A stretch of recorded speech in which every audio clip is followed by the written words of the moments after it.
So if you're someone who is aware of the placebo effect or has read any research studies or understands research design and why we control for the placebo effect, I would encourage you to look at how you're actually applying that and utilizing that in your life, and look at it through the lens of, are you using it as a medicine, or is it being used against you and you're consuming it more as a poison? Because the truth about the placebo effect is that it is not just a occurrence or a phenomenon that only happens within research. It is something that happens every single breath of your life.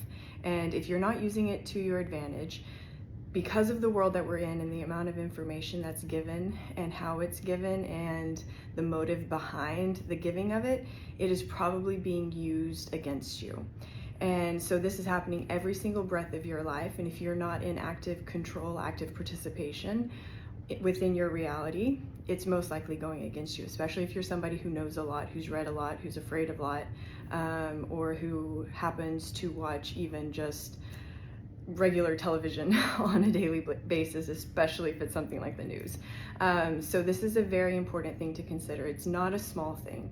It's actually one of the biggest things. And I find it interesting that so many experts know about this, that modern medicine agrees with this. Everybody acknowledges the fact that the placebo effect is a true and real and powerful thing, that every human being has the capacity and the capability of utilizing, and that it can benefit somebody and it can also be used to their detriment.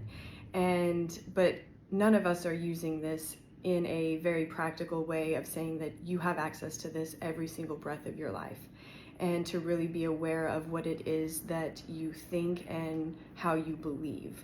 And that last part is what I see being one of the greatest problems I'm seeing with a lot of people that are trying to heal a lot within their body. Is I have never seen people be more fragmented and be more out of reach and out of touch with what they believe than now.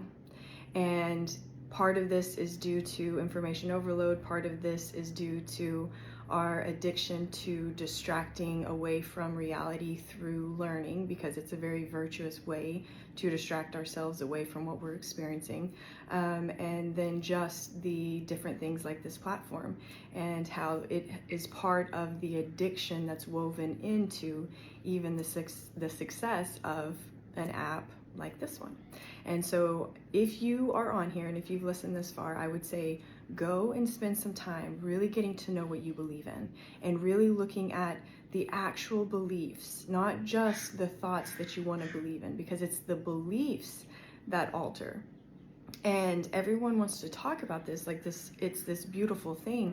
It is also a very practical thing that is right here with you now. And again, if you're not using it to your advantage, it is almost like guaranteed that it's working against you because of the world that you live in and the information that's in circulation predominantly in all areas of the world right now. So go and really get to the depths of your beliefs.